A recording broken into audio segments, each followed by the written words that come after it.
Welcome, everyone. Today you can see on the slide, the sessions we're gonna go through today: professionalism and ethics, laws and regulations, governance and organizational structure. On our next slide, we had a couple of FAQs we just wanted to remind you guys of. I think we still are getting questions about what type of continuing education this one is. So it's 8 hours of qualifying education credits. Um, Again, you have to self-report those. And we will put in the chat the unofficial practice question guide from Amazon.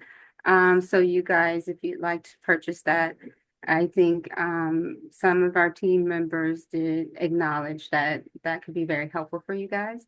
And without further ado, I'd like to turn it over to our first speaker, Grace. Hello and welcome to another Saturday. I am going to go straight into professionalism and ethics. So we will go ahead and start with that. So here, I won't go through all of these, but just a little bit of an overview about some of the knowledge and professional standards of conduct that are set forth by ACHE in the codes of ethics.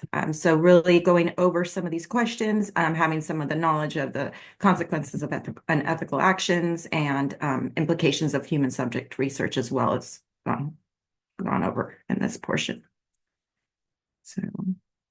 So we'll start with the first question. So the primary task of an ethics committee is to arbitrate conflicting decisions by caregivers after the patient and or the immediate family are notified about the matter. B, develop the organization's ethics plan. C, act as the surrogate body for regular decision makers, such as physicians, patients, and families when conflicts arise. Or D, formulate policy and educate hospital personnel about the healthcare ethics in general. So I'm going to open the chat as well because I like to see what everybody is thinking. But I think this one's a pretty straightforward question where it says, what's the primary task? So again, I would look at the word primary. Although the first and second A and B, I think, are important, I would look more at D, looking at the policy and educating hospital personnel. I think that's really important about just looking at healthcare ethics in general. Let me see what everyone is thinking. We got a couple D's in there as well. So I would go more for D. I think that's important to educate the hospital personnel. Okay, and that is it. All right, question number 2. So the major purpose of a code of ethics for members of a healthcare executive association is to A, provide guidance to members in their own professional conduct. B, increase public understanding of the professional association. B, I think just looking at the question, it says for members of a healthcare executive association. So I don't know, those kind of words kind of stick out to me a little bit. Then C, provide a framework for disciplining members when necessary. D, provide a framework for annually evaluating professional performance. So I think looking at what the major purpose would be, I would look at the word guidance in there because that's what I feel is really important when you're looking at some of the purpose of the code of ethics. And we got a lot of A's actually. So let's see what the answer, and it is A.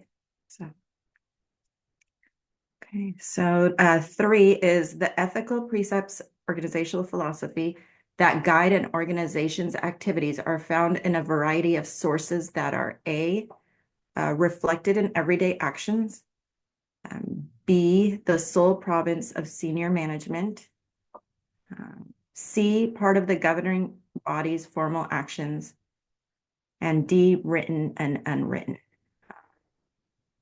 So again, this question, we got some D's in there.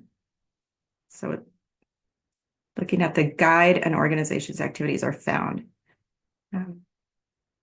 I see a lot of D's in there, which I'm agreeing with. I think there's a lot of written and unwritten, so we got some policies, guidelines that the hospital is going to look at, and then we just kind of go with our ethics as well. So I want to go with D, just like everybody else. Let's see, and it is. All right, so question number 4, which of the following conditions must be met for human subjects to be used in medical research programs?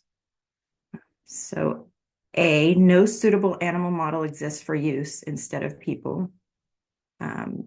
B, the research program has been approved by the medical staff. C, the research program has been approved by the governing authority. And then D, risks should be clearly explained in understandable language to each individual subject. I do know this. I've seen a lot of different policies, in regards to research programs. And I think one of the things that I always think with just professionalism and ethics in general is looking at some of the risks. So that kind of sticks out, and it looks like everybody's on board with D as well. So we'll go with D and see if that's all right. Good. And please, if people have questions as we're going, just raise your hand, let me know, because I'll just keep on going through these questions. So let's go with number 5. So all of the following are commonly recognized to be a right of each patient, except the right to. So except the right to. I'm looking at that. So A, receive considerate and respectful care. B, access protective services. C, communicate with a caregiver in the language of the patient's choosing. And B, be informed about and participate in decisions regarding their care. So this question, when it says all of the following are commonly recognized, so I think looking at all of these, I would say, okay, all of these are part of the patient rights. But then when it says accept the right to, so which one out of these looking at? I think that we do, all should receive that considerable and respectful care. Protective services is important. Communicate with a caregiver in the language of the patient's choosing. We do have that right. I think that one, and then there's be informed about and participate in decisions regarding their care. Where it says accept the right to in this one, I would probably look at either B or C. I'm choosing more C just because I feel like a lot of patients may not know that they have the right for a language in their patient choosing. So we have quite a few B's in there. Let's see what the answer is. So it is C. Okay. And this one, I think when I look at this question, it's hard because they're all, commonly recognized, but I feel the only reason I was thinking C too is a lot of folks may not know that they have that right. So, okay. So questions, are we going to? Can I ask a 7? quick question? Sure. So that question is about a patient's perspective, like what they commonly recognize. Will these type of questions really be on the test? Yes. Okay. Yes. Mhm. So I guess then based on like what we've learned so far, it's like really reading the question and making the best guess based on like the wording in the question. Yes, that's what, and even for me, like as we go through them, I'm like looking at, kind of like things that pop out in that question, especially with these. This question I think was a little bit, where you kind of had to think a little bit more. Yeah. When I looked at it, I kind of sat there and thought, which one? They're all right. They're all correct to me, so.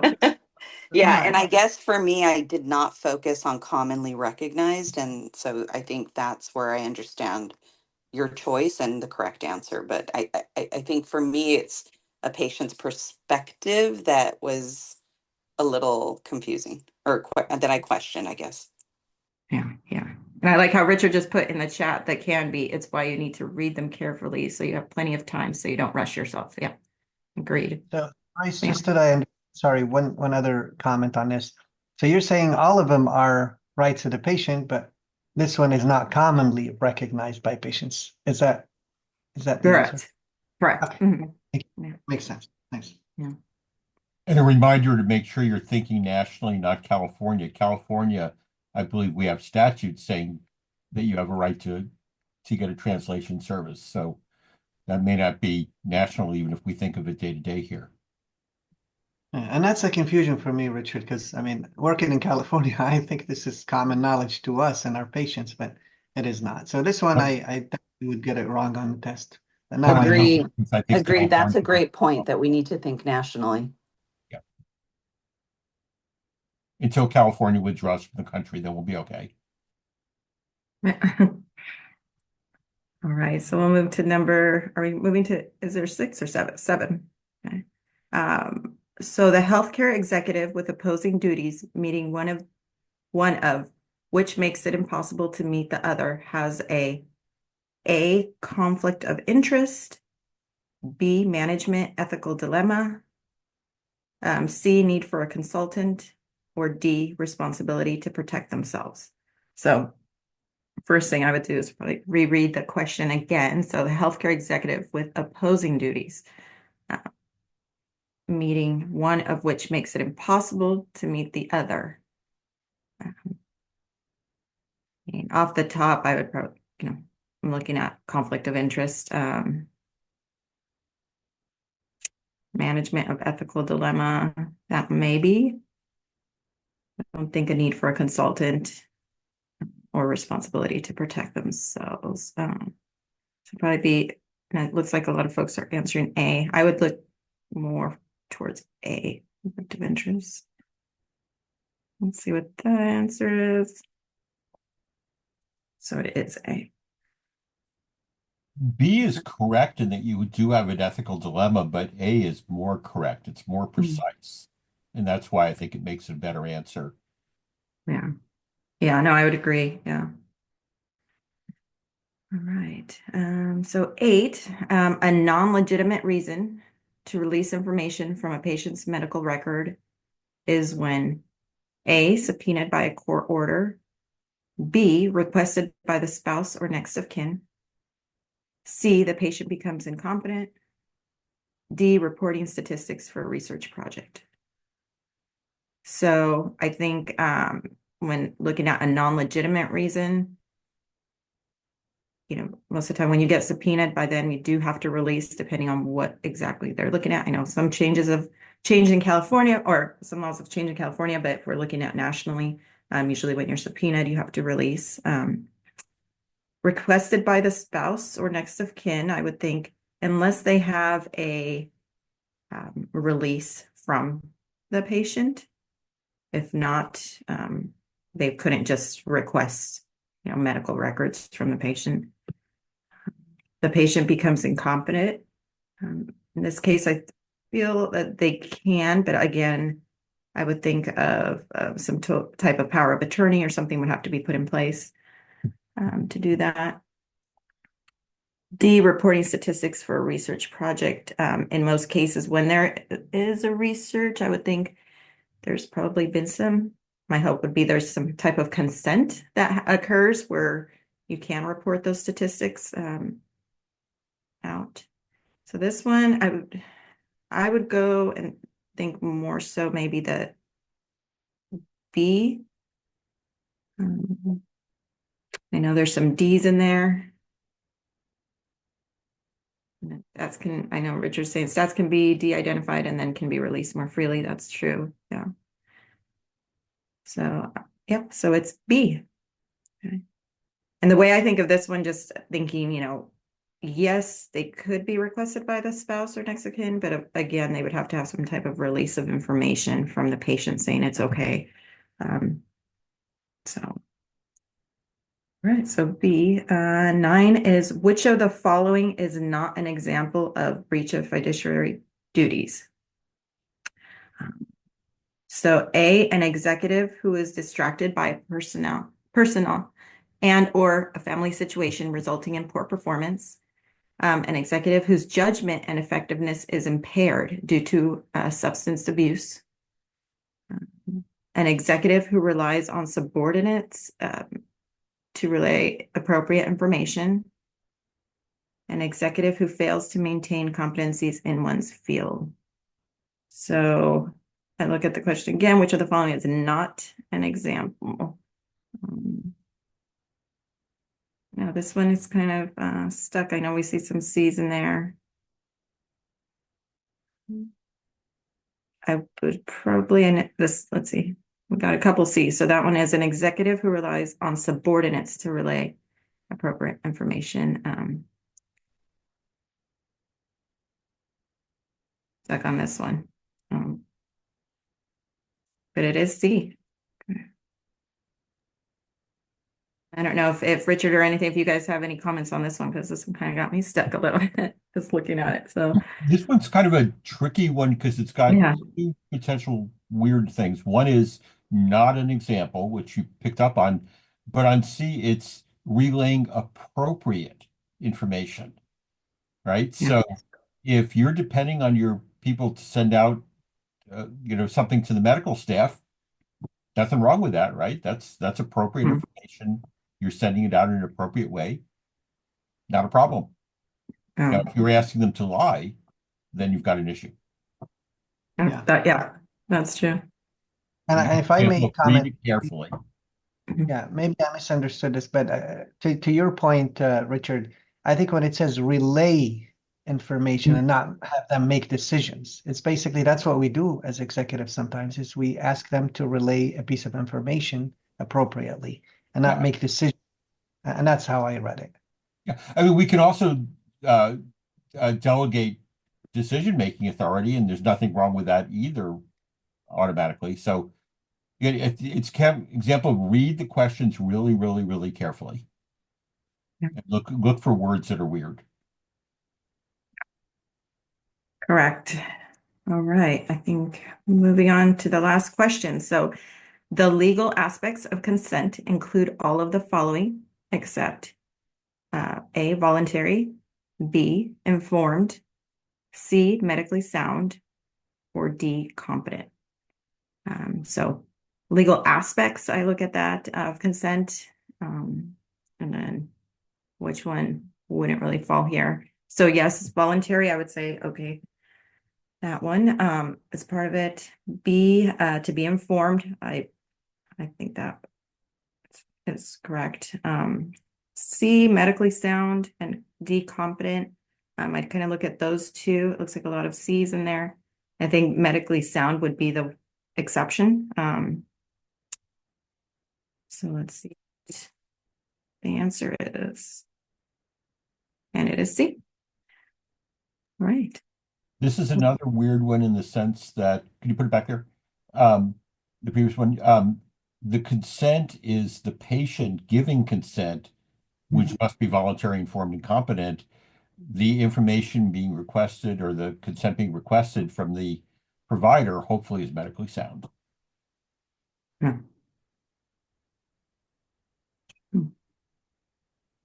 All right. Any questions before we move on to next? I will pass it on to Rick. Okay. Oh, that's an ugly picture. Should get a better one. We go to the first slide. You can read this stuff on your own, but what I want to emphasize on this is there's a lot of stuff in laws and regs. It's one of the bigger sections. And I think organizing yourself as you're preparing will make your life easier because you'll remember specific laws that way and what they do. In the video, I lumped them into a bunch of categories. And if I were you, I would take those categories and I'd make a matrix and list all the laws you can find under those areas and just one sentence. What do they do? And that way you're more likely to remember the specifics. So I think the categorization is a technique both for this one and some of the other areas, but it really works well for this area. Again, emphasize we're looking national, not California. So I'm a complete supporter of the Cal exit movement, but until we do that, we have to pay attention to American laws, and therefore you have to think yourself nationally, not state. Before we get into questions, I'm going to do what I talked about last or 2 weeks ago. of how I do this, and someone referred to it as a brain walk. I'm going to let you into my brain process, which is a scary place, but I'm going to answer this as if I was looking at these questions and trying to figure it out. Remember that you want to slow down, take the time, look at the question and really ask yourself, what is it asking you? Rewrite it in your mind if needed, and then deal with the choices as if you had four separate true false questions. Okay. So that's the technique I'm going to use to show these. I have not looked at them since last year, and therefore it is entirely possible I'm going to give the wrong answer. It does happen. Um, and that's okay because you don't have to have a perfect answer on the test. Okay. You don't, to pass it, you don't have to be perfect. Okay. So let's go into the questions. Okay. So federal regulations that govern clinical laboratory testing. Okay. So I'm looking at federal law. I'm looking at clinical laboratory, about which I know absolutely nothing. But it's performing testing performed on humans except clinical trials. Okay, so I can eliminate trials. Now, I know I'm looking for federal regs, and that's going to help me because I can eliminate anything that is not a federal regulation. Right. So I'm going to go to my choices. Joint Commission Laboratory. Joint Commission is a private organization. That one's false. It's gone. College of American Pathologists, also not a federal agency. That one's wrong. Clinical Laboratory Improvement Amendments. Okay, again, I know nothing about laboratory, but amendments sound like amendments to a law or to regs. It sounds like a federal law. I'm going to put that one on hold, but I think I like it as true. U.S. Food and Drug Administration is I think it still is, a regulatory agency. It is not regulations. So if I'm looking for federal regulations, both A and C and B and D are not federal regulations. I can eliminate them. And without really knowing what the clinical laboratory improvement amendments are, by process of elimination, that's the one. So I'm going to go with C. And thank God I'm right. Okay. Good. So what you saw was I reread it, the question enough times to really dig down to what it was looking for, and then the true false allowed me to narrow down the choices to the right one, which I honestly didn't know. If I had to do fill in the blank on that, I'd be in trouble. Okay. Under a federal law, so again, I'm looking for a law, patient comes into the emergency department with an emergency. Okay. So you should be jumping up and down right now and saying, EMTALA, EMTALA, EMTALA, because that's what the federal law probably is here, I think. So I'm looking for things under that law. So with a few exceptions, the patient's ability to pay may be considered.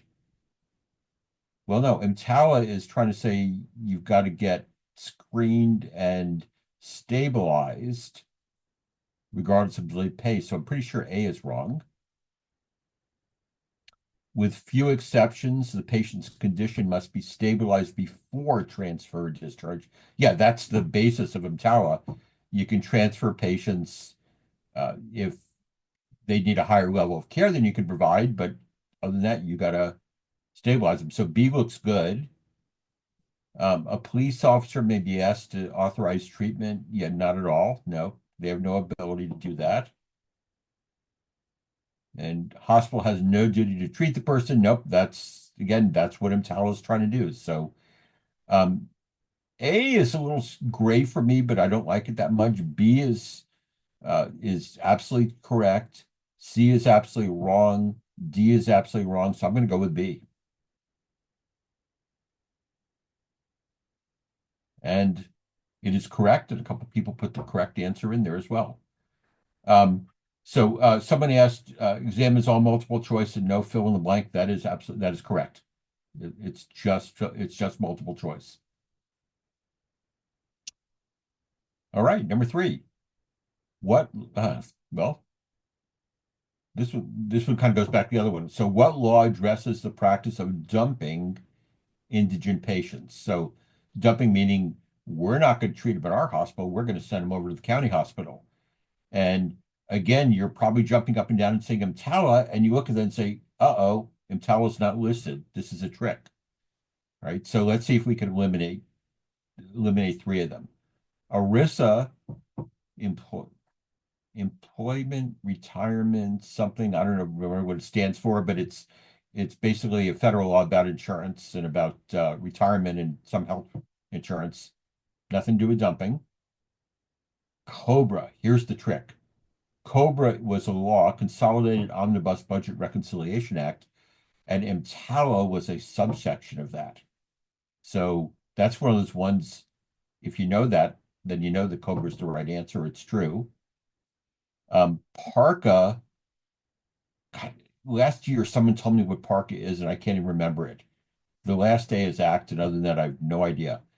But if I don't know, I'm going to say probably not, because it was important. I would have known it. And then Hill-Burton Act was 1950s and 60s. It gave grants to states and local governments to build hospitals and clinics, nothing to do with dumping. So even if I didn't know that COBRA was right, which I do, I can eliminate ERISA and Hill-Burton. I don't know what PARCA is, so I'm going to just assume it's wrong, and I'm going to go with B. And that is correct. Someone is asking, are there a lot of acronym questions like this? Yes, unfortunately. And that's why if you're making a matrix, like I said, about all the different types of laws and putting in the categories, including not just the law, but also the acronym, will become a good study tool for you. Because remember, we generally speak in TLAs, 3-letter acronyms, but we have some 5-letter ones here as well. All right, let's go to number 4. Ownership and control of medical records. So I've got 2 separate things there, ownership and control. That's not a single unit. Ownership of medical records, control of medical unit records, then associated with hospital services. All right, and I think the word hospital services may be key here. So who gets to own and control hospital records? Well, the hospital owns the physical records. All right, and they control the physical records. So A looks true. The physician, no, not if it's hospital services. That's why the word hospital was important here. If it's a doctor's office, it's a doctor. If it's the hospital, it's the hospital. Patients have the right to review their records. They don't own it, though. They don't have physical control over it. So that's false. And the insurer has limited access to the information, but doesn't have control. So B, C, and D are false, leaves A as the only true one, and therefore I'm going to go with A, as did some people in the chat.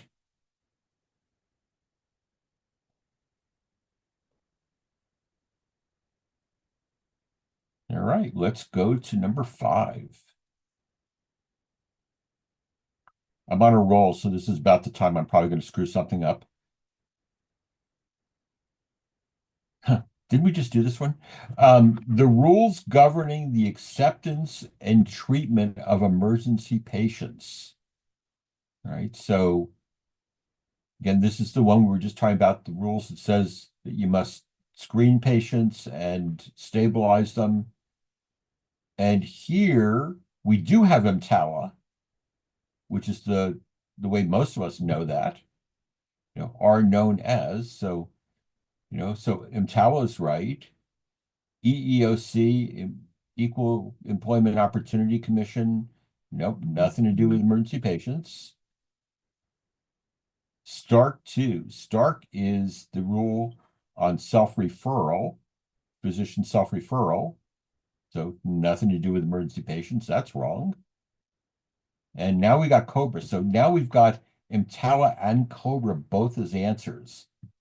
The law was COBRA and it included EMTALA, but I think EMTALA is a better answer because it's the one we know of, the specifics, and it's the way we refer to it. So I'm going to go with A here.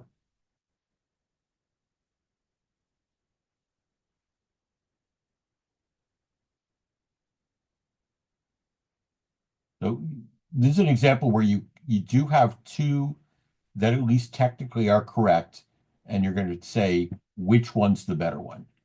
And even if you don't know, you're flipping a coin, 50-50 is still better than 1 out of 4. Let's go to number 6. There we go. Okay, so I've got another laboratory. Oh, it's a joint venture. Good. I know more about joint ventures than I do about laboratories. I feel better.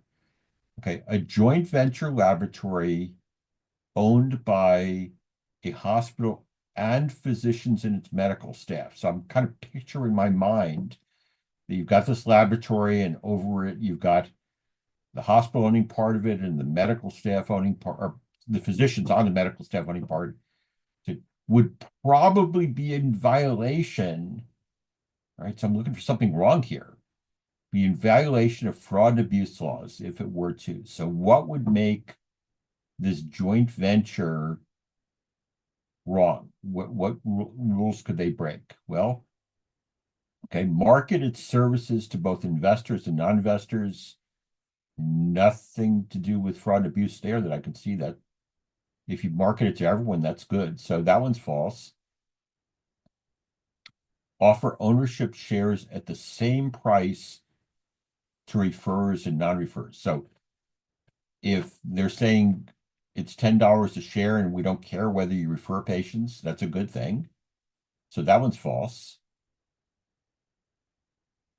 Require investors to refer business. Okay, require is jumping out at me, saying, so if you're going to invest, then you must refer all of your lab business to us. So if you're a doctor on our medical staff and you want to invest, you agree to send us all your business. Well, that's a violation of the STAR clause. So that one is definitely going to be a true one. But I'm going to look at 4, look at D rather, and base its profit distribution on the amount of capital contributed, not a referral. So yeah, that's how most businesses distribute their profits. It's based on your share of the ownership, how much capital you contributed. And again, if it was based on how many patients you referred, we'd be paying you to refer more patients to us. That is known as a kickback, which would be a violation of the anti-kickback statute. So that one's false. So A is false, B is false, D is false. So C has to be the one that's right. That's the one that that would be a violation.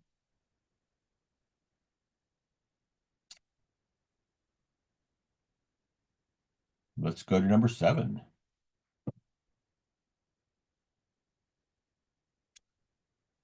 In general, in general is always a great one because it means, yeah, you can find exceptions. So we're not looking for a 100% rule here. We're looking for something that usually is the trend here. So, okay, courts exhibit what attitude regarding controversies over medical staff privileges? So this is really focusing on what do I know about medical staff privileges and what kind of controversies might there be?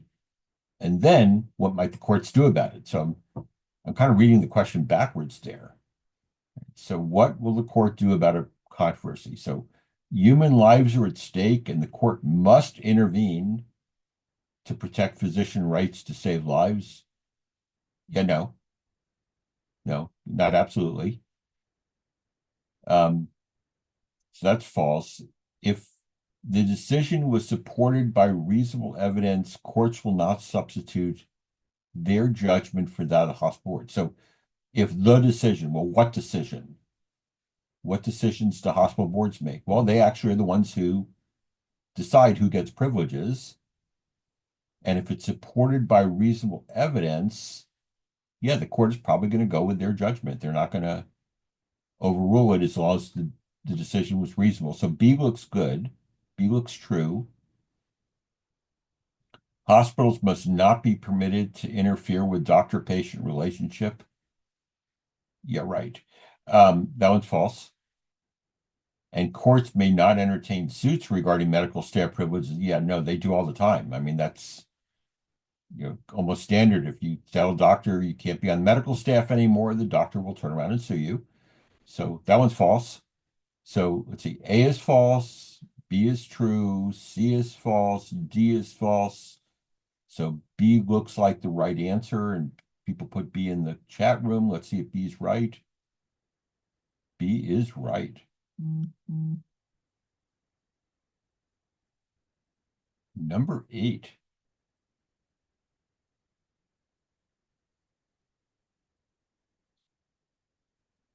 The thrust of antitrust legislation as applied to the healthcare field. Okay, most people, when they hear about antitrust law, their eyes glaze over because antitrust includes economics and law, and you combine those, and most people really don't like either one, so they're going to get mad at this one. I'm weird, and antitrust is what got me interested in law in the first place. So I love this question. Okay, so the thrust of antitrust law as applied to the healthcare field is to contain costs. No, not necessarily. The thrust of it.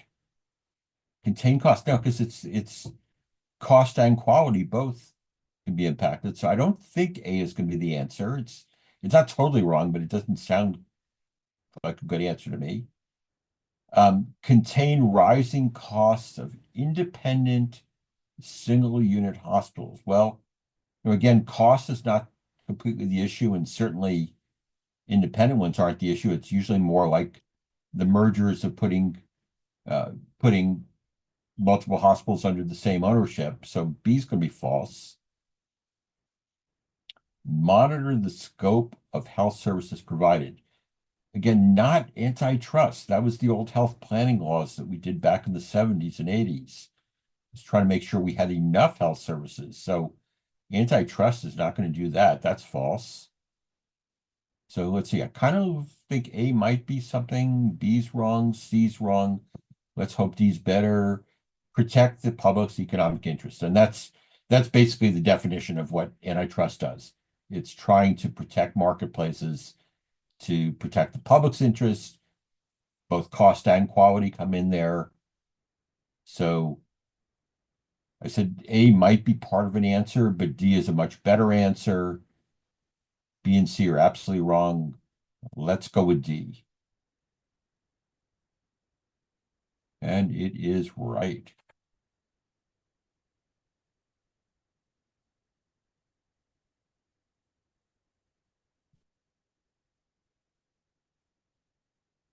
Okay, now this is almost giving like a scenario. 2 independent healthcare organizations are interested in discussing a joint venture.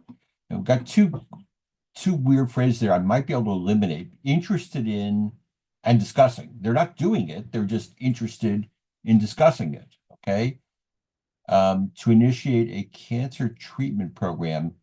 Probably doesn't matter what they're talking about. So I'm going to not pay attention to cancer unless it shows up somewhere. All right. So I've got 2 independent organizations would be wise to initially consult with counsel. Okay, so that's the key. I'm looking for why would an organization call their lawyer before they start discussing? And so I've kind of reorganized that question in my mind. I've gotten rid of parts of it and I've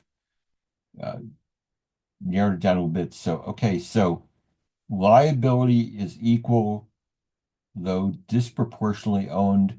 Policy decision, not a legal issue. So that's false. Financial gains or losses can be shared unequally. Again, not a legal issue. That's false. Discussions may violate antitrust statutes. So now we're back to, we're talking about it before the discussion starts. So I didn't want to eliminate discussions. I need discussions. Discussions may violate antitrust statutes. Well, can you get in trouble just for talking? You bet you can, right? If you call up and say, hey, we'll eliminate our OB program if you eliminate your cardiothoracic program, that discussion is a violation right there, right? Because you're conspiring to divide the market. That's a bad thing.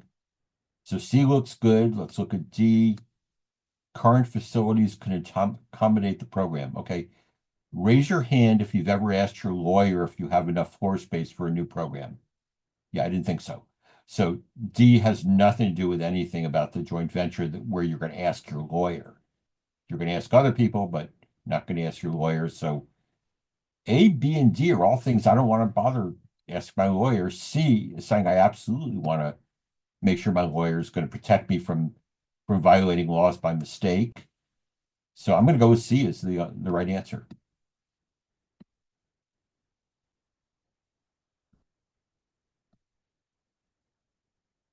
All right, let's go with number 10. God, there's a lot of words in those answers. I hate those. Okay, I'm going to try to shorten them if I can in my head. Which of the following is the clear trend? I hate that. The clear trend. I want something more precise. Well, they didn't give me more precise. They gave me a clear trend about what? Okay, hospitals' liability for the actions of its medical staff. So, right. So what this is saying is, when is a hospital liable for its doctor committing malpractice? Right. That's what I'm really looking for. So the trend is hospital may be held liable for physician's negligence, even though the physician is an independent contractor. Well, that is true. And you're more likely than you used to be held liable, right? False credentialing, lack of oversight, all those reasons you can be held liable. So A looks good. A looks like it's true. Hospitals are not liable for actions because they're simply physical sites where patients receive treatment.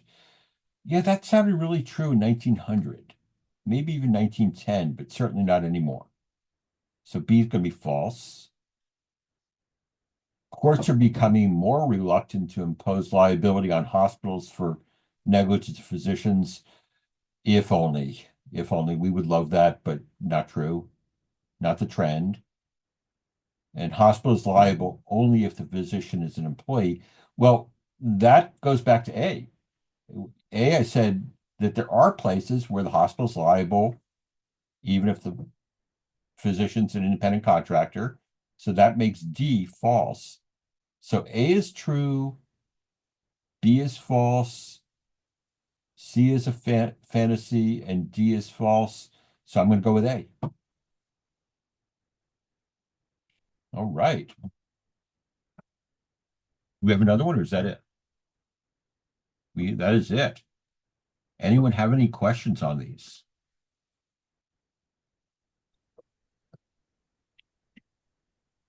Well, again, I want to emphasize that there's a lot of stuff in law, and sometimes you just have to know what it is.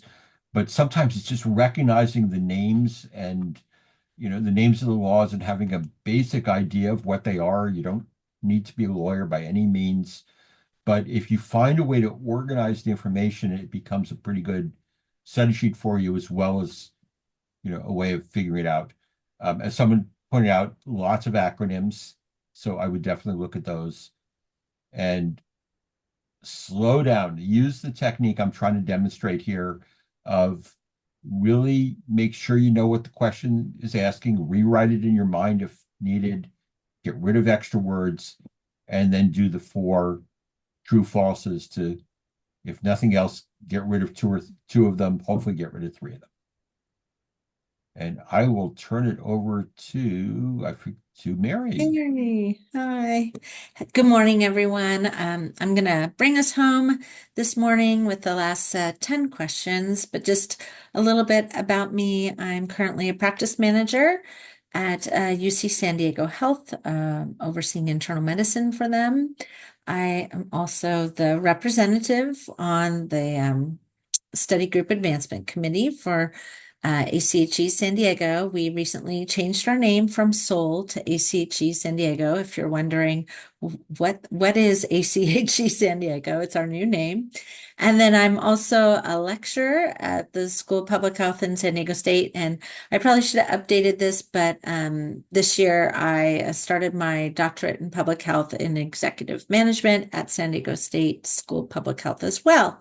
So with all that, let's jump into our governance and organizational structure section. Again, I'm like our previous presenters, Grace and Rick, I'm not going to read through these, just make sure that you are aware of all the knowledge areas for governance and organizational structure. Let's go to the next slide.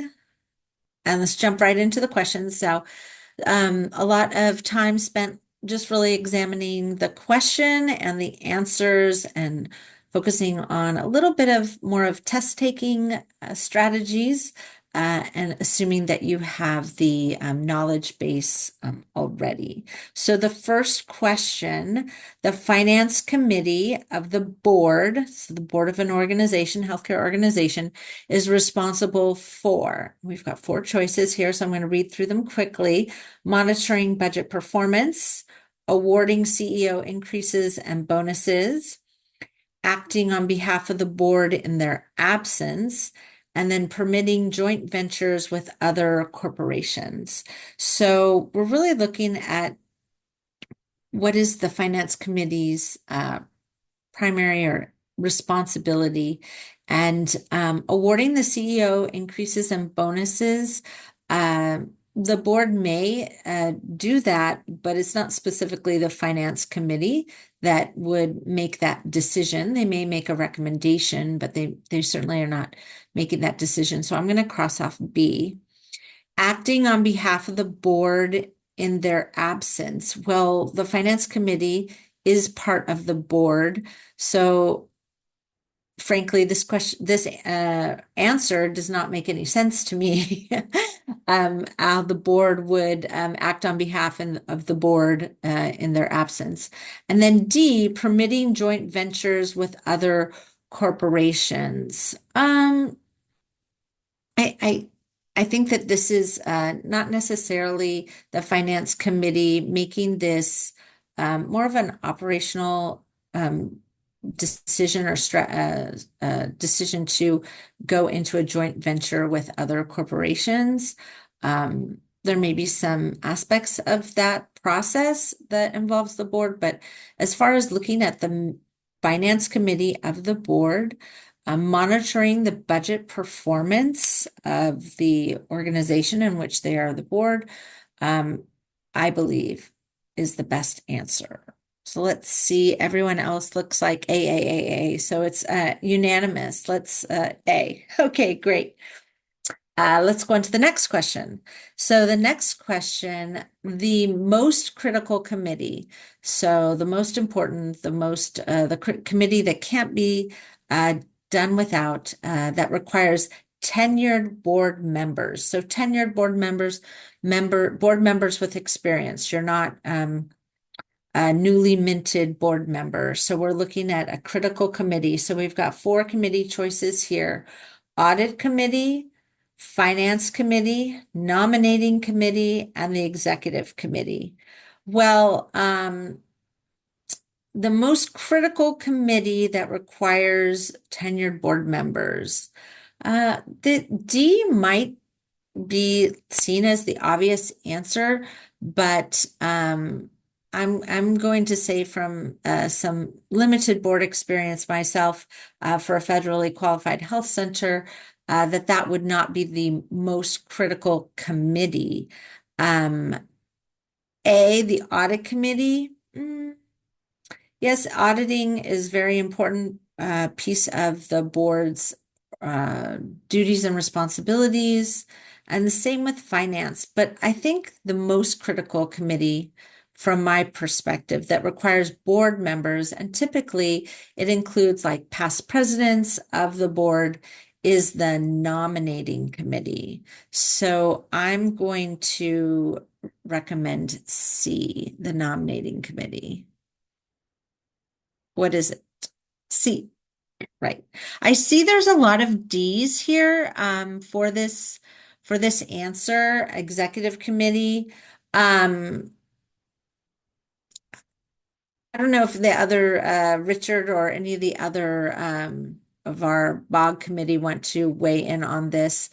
I've been on boards where not necessarily we may have someone be like the board chair-elect or the finance chair, but that not necessarily is it absolute that they have to have a tenured board member experience. But as far as selecting the leaders of the board, that is the nominating committee. And the nominating committee is selecting, your president, your president-elect or your chair-elect.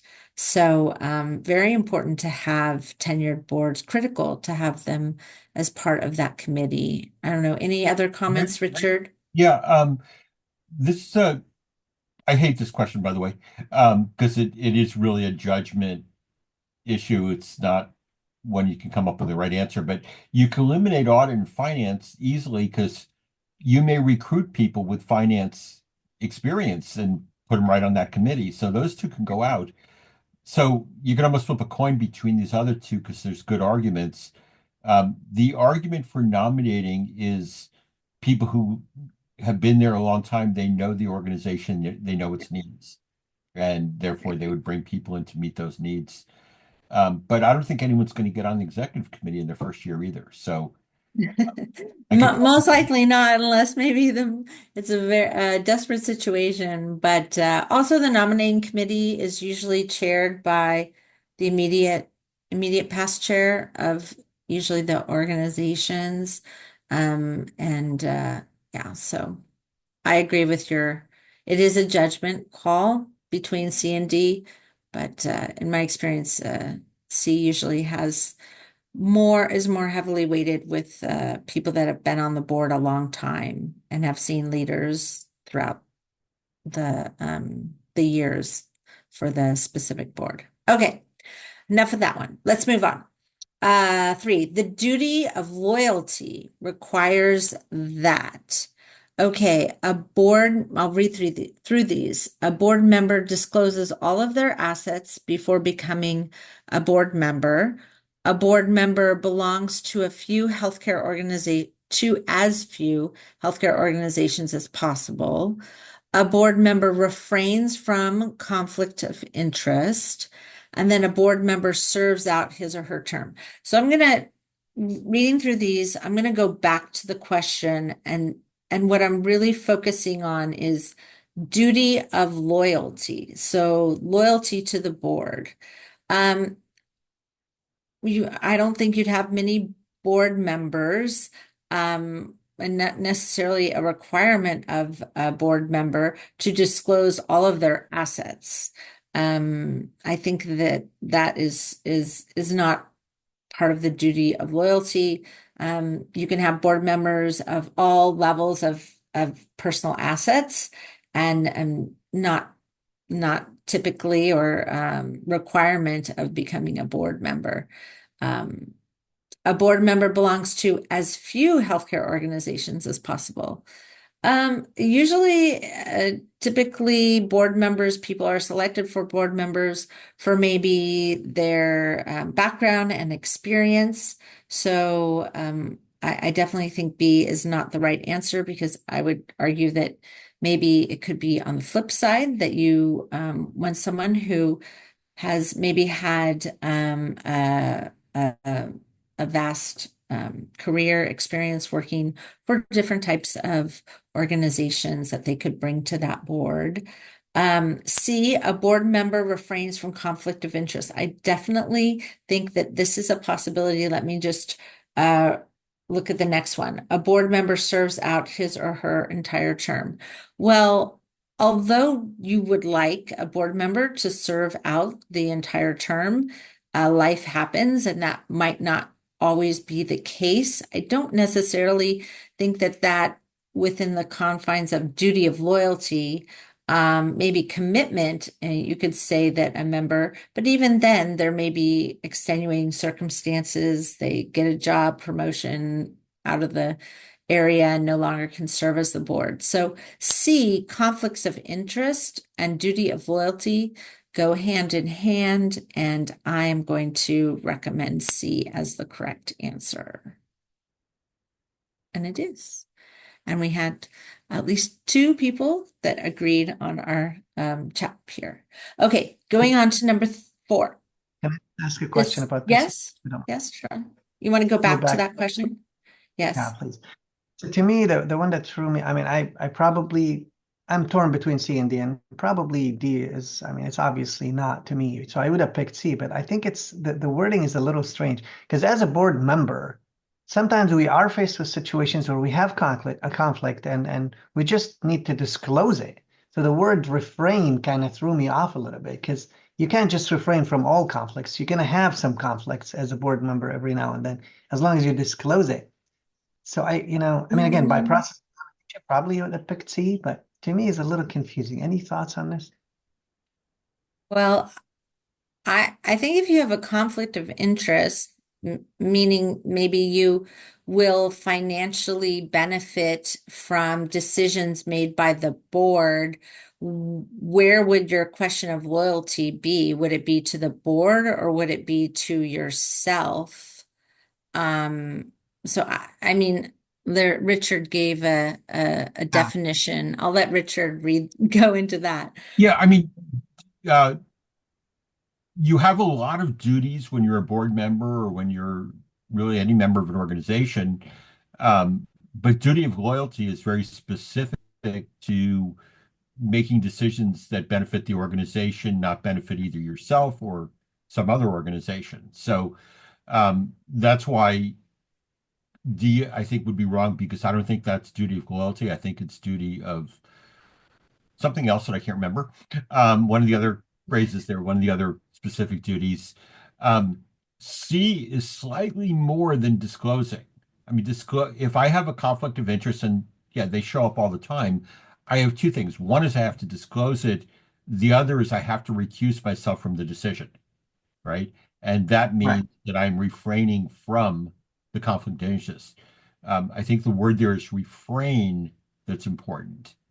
Right? It's Okay. not that you don't Thank you. have one, but you don't act on it in a way that benefits someone else. That's a good catch. So it's not necessarily saying that you can't be on the board. It's just as a board member, you're going to refrain from any conflicts of interest that decisions, oversight that you have a conflict with.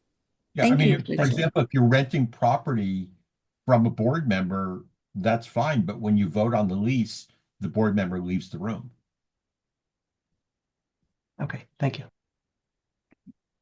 Let's go on to question 4. The CEO of a hospital reports to who?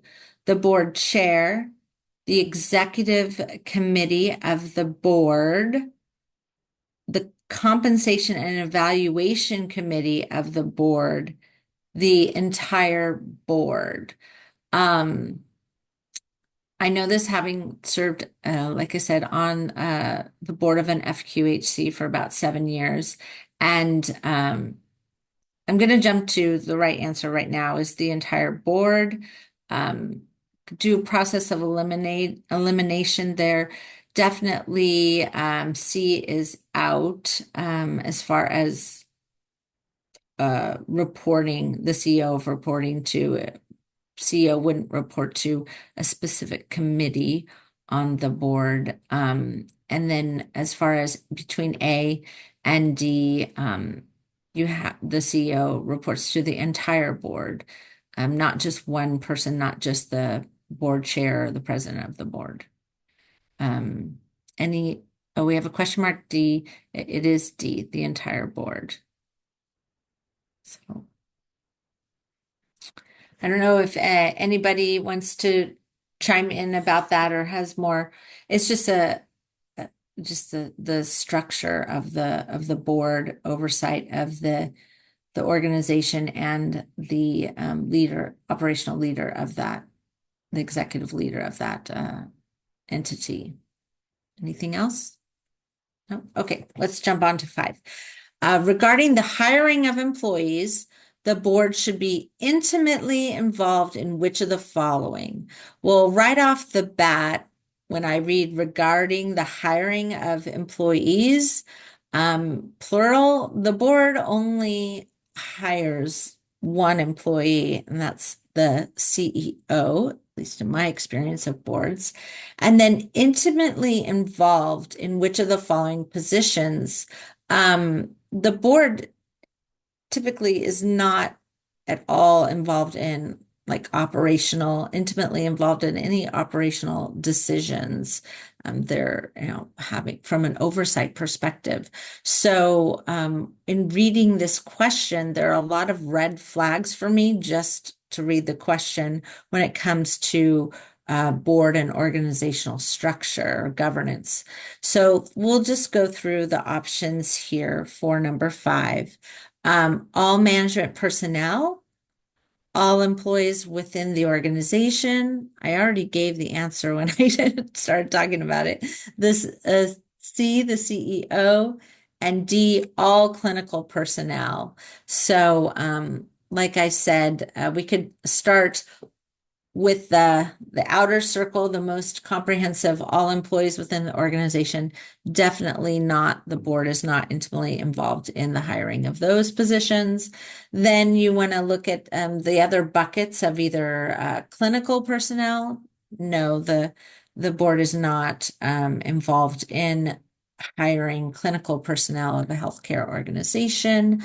And then management, the word there is all. They are involved in hiring a management position, and that is the CEO. So there's that answer. Okay, going on to, we only have 5 more. Let's go on to number 6. Oh, long question here. A member of the board of a healthcare organization also serves as the medical director of a competing organization. Which one of these duties of a board is applicable to this situation? So we talked a little bit about this. This definitely sets up like a conflict of interest situation. If you have a board member that also is a medical director of a competing organization, they hold interests, obviously as a board member in the organization that they're on the board for, but in their own personal position, they're the medical director of a competing organization. And I think it's important to see that competing, or focus in on that word, competing organization.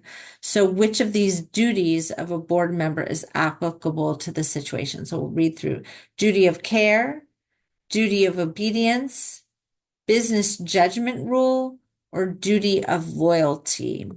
Now, I may not really know, in all honesty,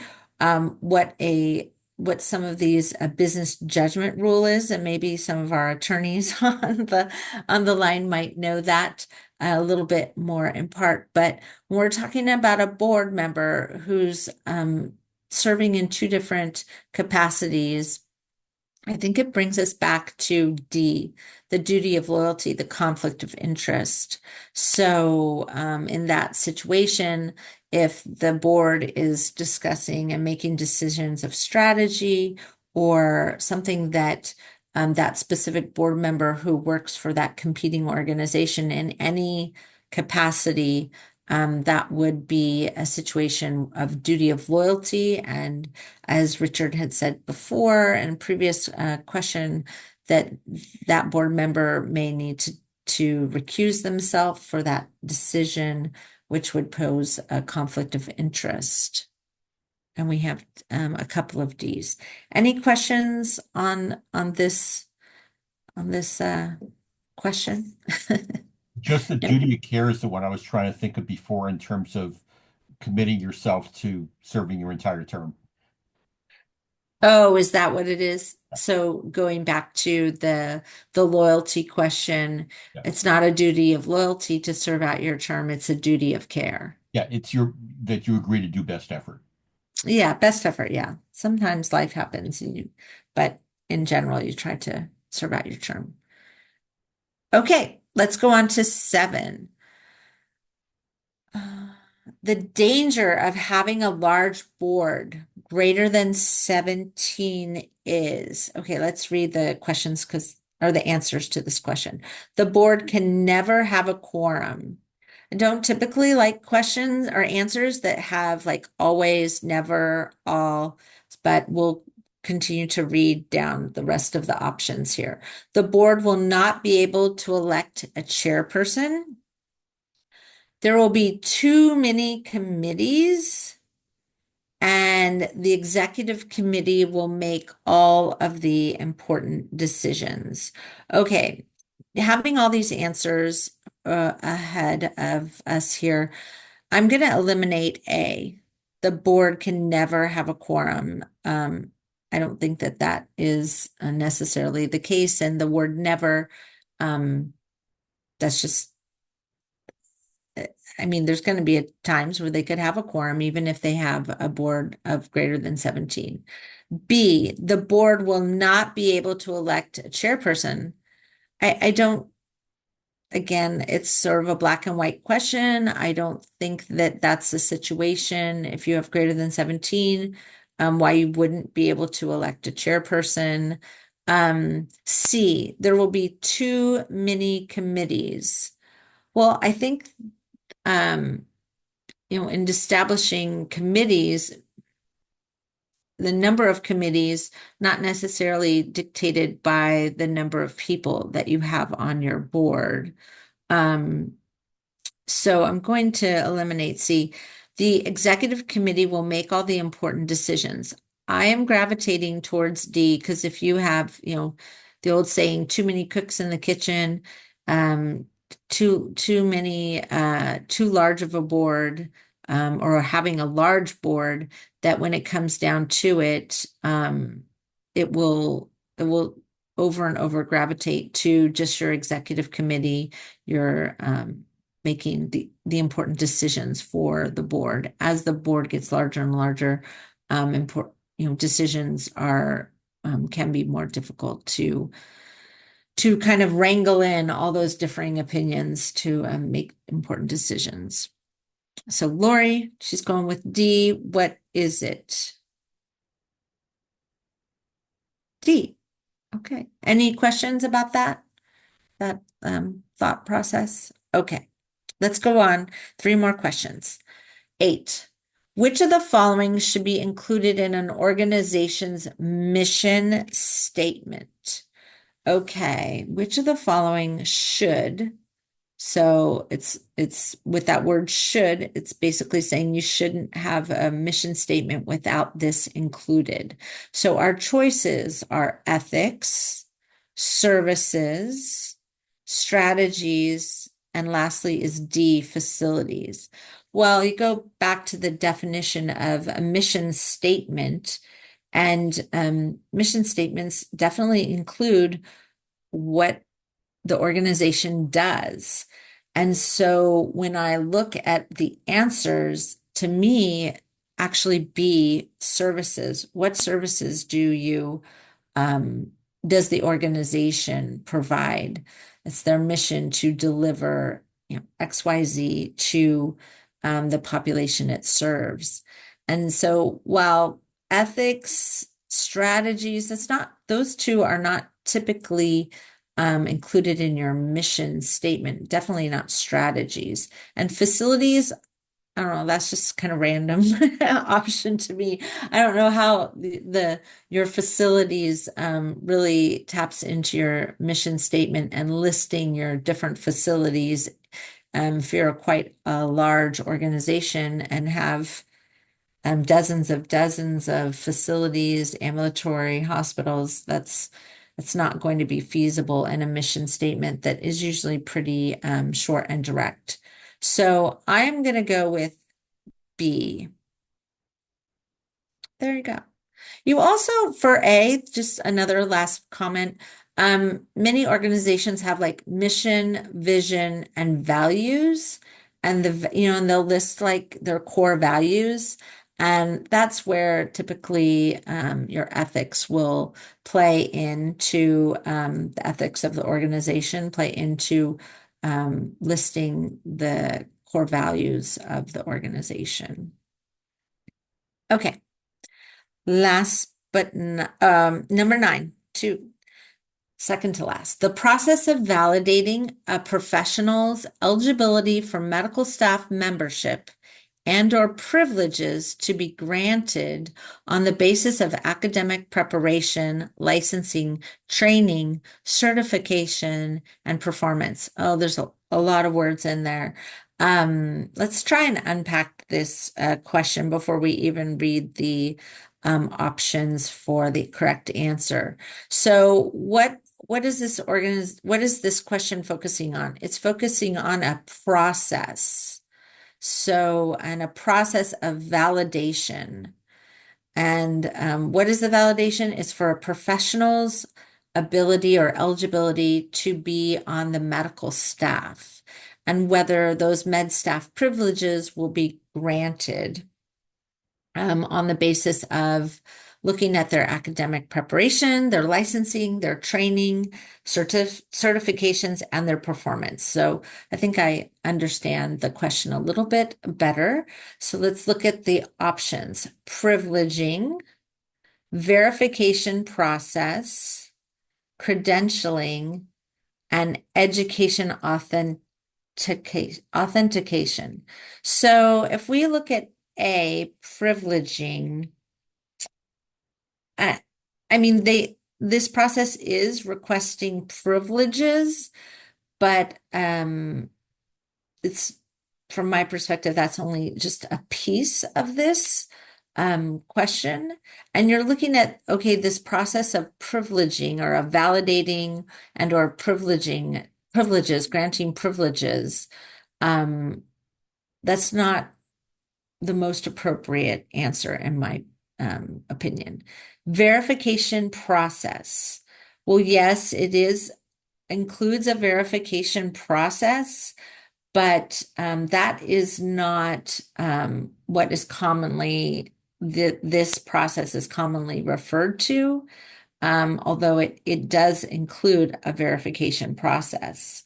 And C, credentialing. I'm going to hold that answer because I believe that is the right answer. Been through this a number of times. Education authentication. I think that's a piece of this verification process that you are validating or making sure that their education, their degrees, whatever licensing or training certification, or maybe past performance, you're all doing authentication of all of those pieces. The education piece is just one. So I am going to go back with C in healthcare credentialing. You have credentialing processes, not only for medical staff membership, but you can have it also for credentialing with to be participating with health insurance plans as well, which include all these aspects. And often health plans will even delegate that credentialing process to the medical staff. So I think that B, verification, is included within the credentialing process too. Yes, good point. So B and D are part of that process. So then you're really looking at it, is it privileging or credentialing? And credentialing is the industry nomenclature for this process, if you're not involved in it. Okay. Thank you, Richard, for pushing me along. Okay, last but not least, here we go. Number 10. I was trying to answer a question that somebody had asked. Oh, does Yeah, B yeah. include both A and C? Yeah, I wasn't pushing you, I was pushing them. Oh, okay. Well, either way, it's okay by me.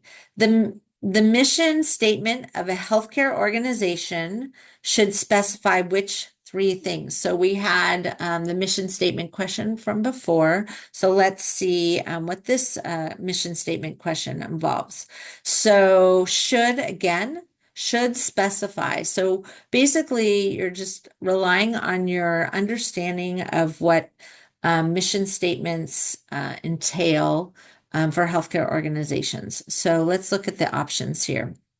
And these options that have like multiple choices in each one can tend to be, just a little bit overwhelming at first, but we're going to go through these and see if we can whittle it down at least quickly.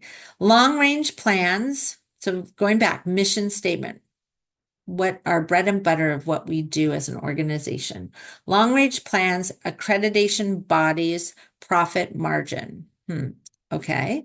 B, community to be served, scope of service, financial constraints.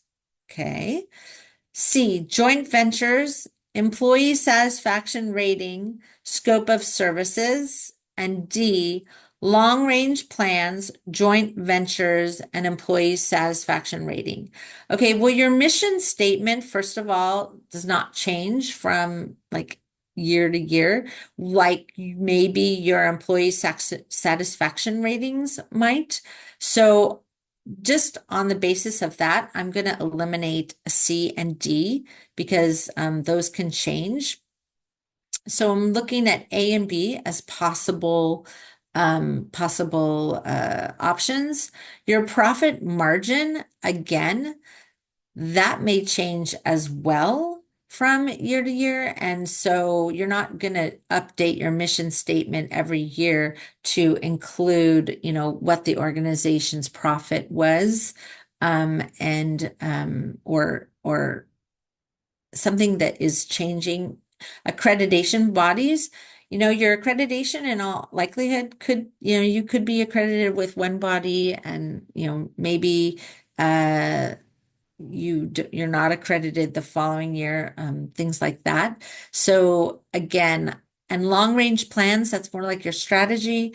That's maybe your vision statement more. If you have a vision of what you want to become, ultimately become as an organization, your vision for the future. So I am eliminating A based on those. So that basically leaves me with B.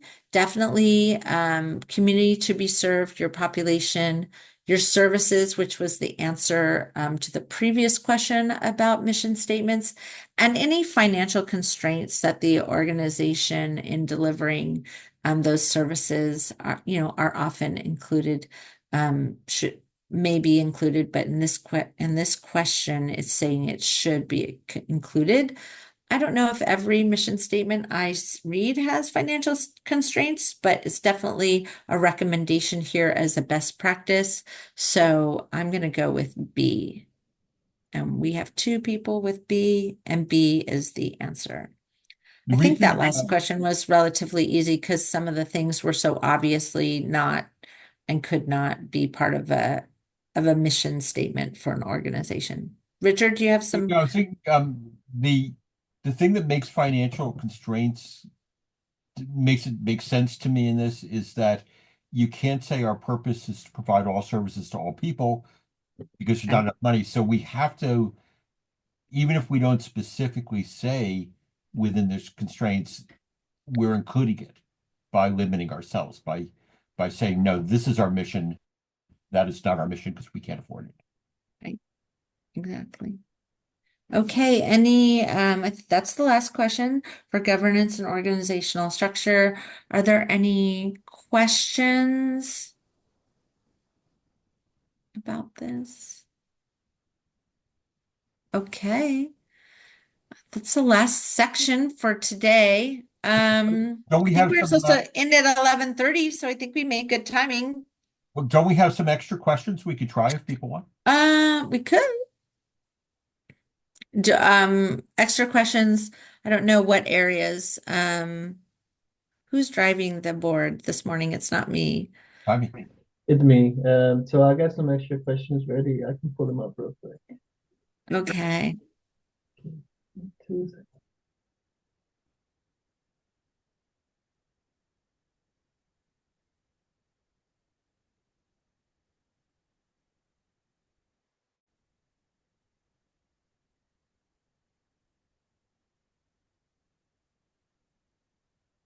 Okay.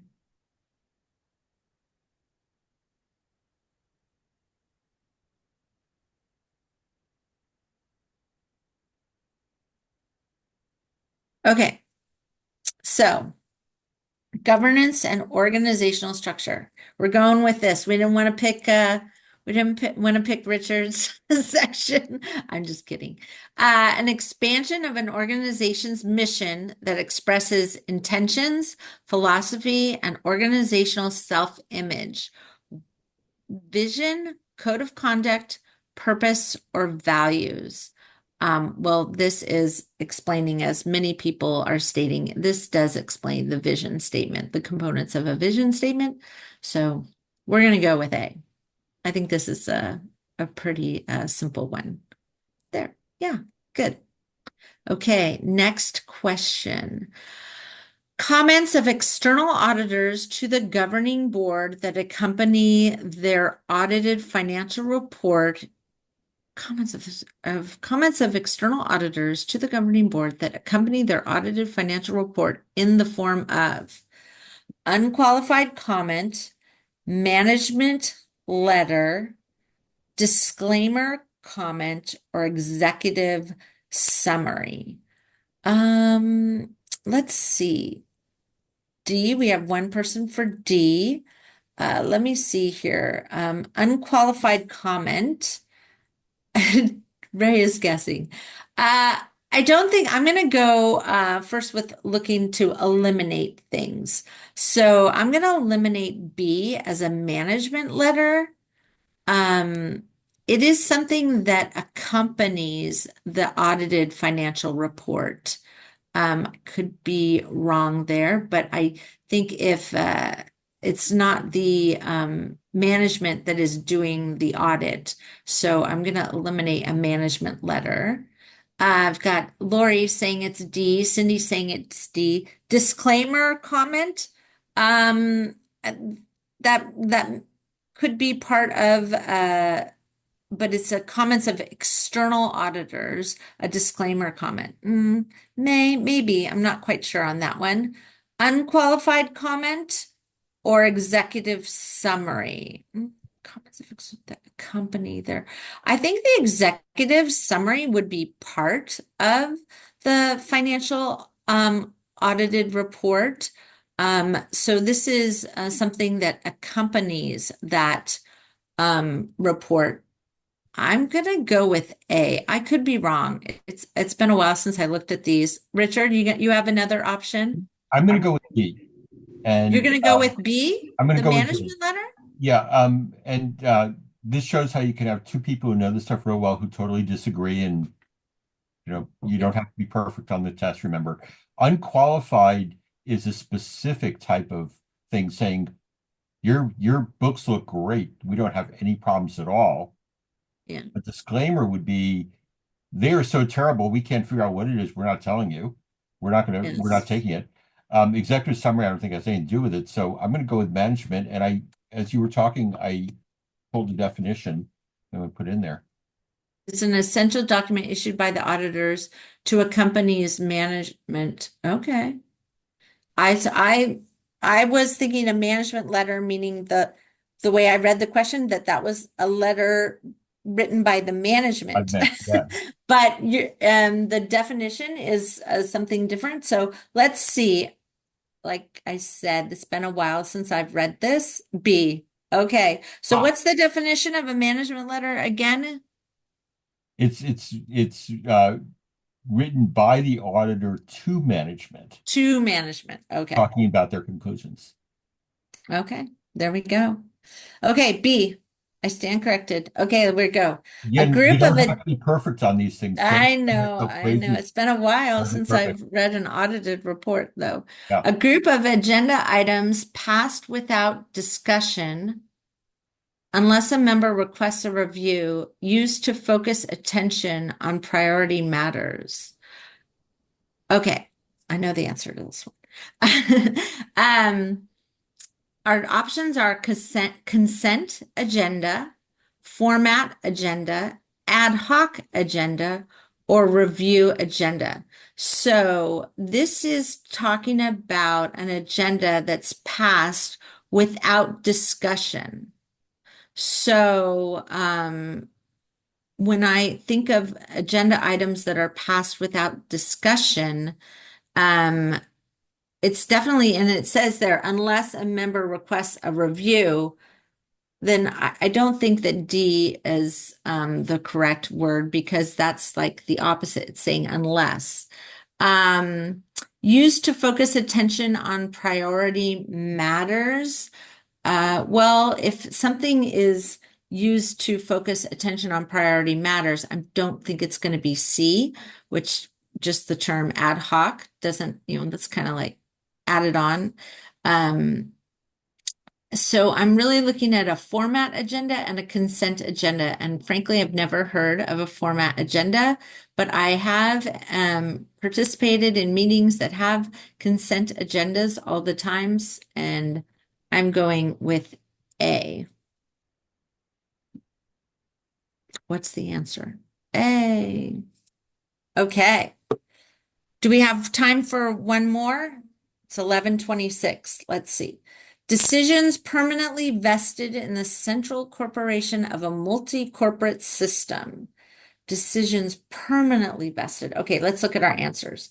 Reserved powers, delegated authority, implied powers, and chain of command.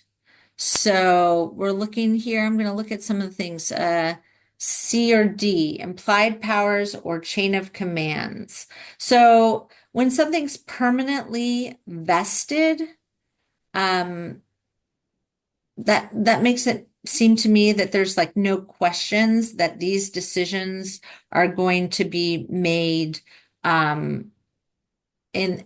the central corporation of a multi-corporate system. So with that understanding, I'm going with, I think I would think it's C, but I could be wrong, implied powers. I don't know, Richard, do you have any Sure, yeah. thoughts? Yeah, that well, it's not going to be delegated because we're saying we're not delegating them. Yes. Someone put in that it's D, chain of command, which it's part of the chain of command, but it's not the chain of command itself. I don't think there's any implication, because we're saying no, these are very specific. So I would go with reserved by process Oh, of elimination, not even knowing the right answer, because I it think could be reserved. I see more problems with the other three, and I can't think of anything wrong with it. Okay. So we reserve these powers to ourselves, maybe. To only, oh, that's a good way. Okay, I see that perspective. So let's see, is it A or C? It might be A. I'm going with A if Richard has a little bit more knowledge on this. Yay. There you No, go. it's not that I have knowledge; it's that I'm good at eliminating the ones that I think are wrong. Right? Oh, That I'm okay. practicing. I'm more practiced on doing that, and that's why I think it's such a great approach, and I really push it to people to, see what you can eliminate. Don't look for the right answer, get rid of the wrong answers. What is the implied powers again from a legal perspective? That it's not specified, but in order to do A, you must do B. There's no way you can do it without it, so the power's implied. Oh, okay. Okay. Sounds good. Okay, let's go on to the next question.